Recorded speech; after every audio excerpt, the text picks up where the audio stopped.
Monsieur Lefebvre pour sa question sur l'organisation des chantiers. Merci, Monsieur le Président. Monsieur le Ministre, lors d'une interview en décembre dernier, vous évoquiez différentes pistes pour réduire la durée des chantiers sur le réseau régional.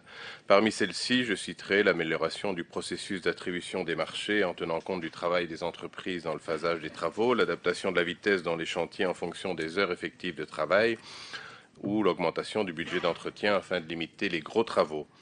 J'en profite pour faire une petite incise, puisque quand c'est bien, il faut le dire aussi. La ville d'Ath vient de bénéficier d'une réfection de la chaussée de Mons, où les services du SPW et des entreprises privées ont vraiment été très très bien coordonnés. Et je pense qu'en une quinzaine de jours, grand maximum, tout a été refait dans les deux sens. Je pense qu'on peut le souligner et qu'on peut évoquer cette bonne coordination. J'en reviens aux éléments de ma question. Pouvez-vous faire le point sur l'implémentation des pistes que vous avez évoquées, sur les mécanismes d'attribution des chantiers? Vont-ils être revus? Sur la date effective du début des travaux qui tiendra compte du planning de l'entreprise qui a remporté le marché? Vous aviez évoqué aussi une adaptation de la vitesse sur les tronçons de travaux afin de tenir compte des périodes de travail.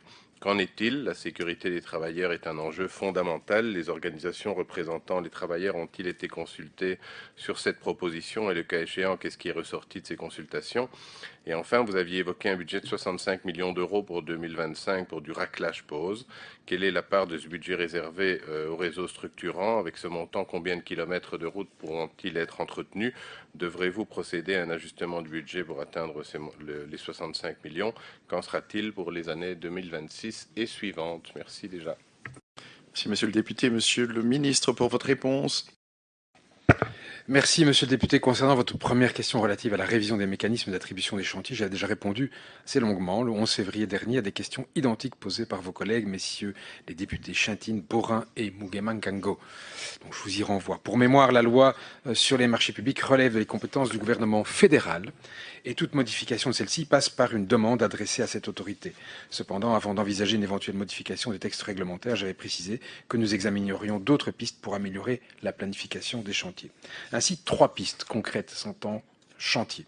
C'est le cas de le dire. Tout d'abord, une date de commencement des travaux sera annoncée dans le cahier des charges. Une date prévisible de commencement des chantiers sera annoncée dans le cahier des charges, ainsi qu'un phasage de ces travaux. Et si des phases critiques en mobilité apparaissent, elles seront à prévoir pendant les vacances scolaires. Deuxièmement, la rédaction d'un cahier des charges et son engagement doivent dorénavant se faire dans l'ordre des choses, à la suite de toutes les formalités administratives telles que l'obtention des permis et terrains nécessaires. Ça permet de mieux planifier le démarrage des travaux tout en respectant les délais légaux. Troisièmement, et pour en finir, le critère de délai sera, à ma demande, plus souvent utilisé avec le critère prix de façon à mettre davantage la pression sur les prestataires. De plus, des discussions entre l'administration et le secteur des entrepreneurs sont en cours pour travailler sur des solutions visant à limiter les délais sur les chantiers et les nuisances de mobilité dans les chantiers. Elles sont menées sous l'égide du Centre de recherche routière que j'ai eu l'occasion de visiter il y a quelque temps. Ensuite, un projet pilote visant à adapter les limitations de vitesse de manière dynamique dans les zones de chantier est également en cours d'analyse d'offres par l'administration.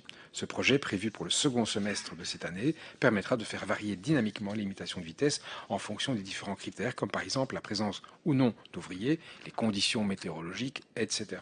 Sachez par ailleurs que l'administration et divers acteurs, dont des entrepreneurs, se réunissent dans plusieurs groupes dédiés à la signalisation, tantôt pour réfléchir au sujet de ce qu'il faut mettre en œuvre en matière d'amélioration de cette signalisation, tantôt pour définir comment la mettre en œuvre en toute sécurité, et enfin limiter les nuisances dans le temps.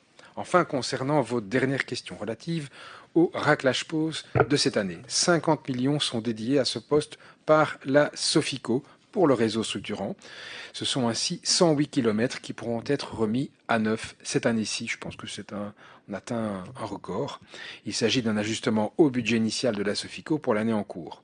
En effet, l'enveloppe du plan infrastructure qui servait de base à l'élaboration du budget initial était en effet quasiment épuisée au 31 décembre 2024. Donc c'est un vrai effort financier de la part de la Sofico et j'ai eu l'occasion de discuter et de débattre de ce sujet-là avec la direction générale.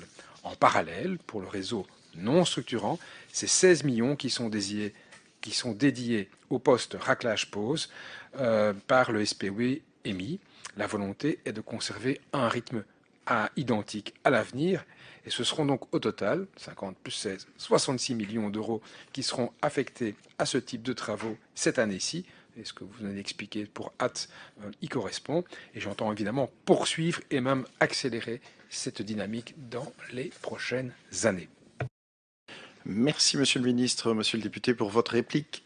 Merci, Monsieur le Président. Merci, Monsieur le Ministre, parce qu'effectivement, on ne peut pas nier qu'il y a des chantiers d'infrastructures routières un peu partout dans notre belle région wallonne.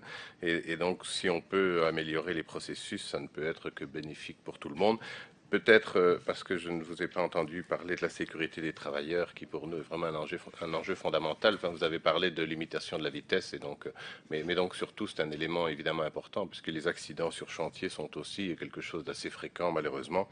Et donc je pense qu'il faut y être très attentif. Mais en tout cas, merci pour tous ces éléments de réponse et les chiffres que vous avez évoqués. Merci. Merci, monsieur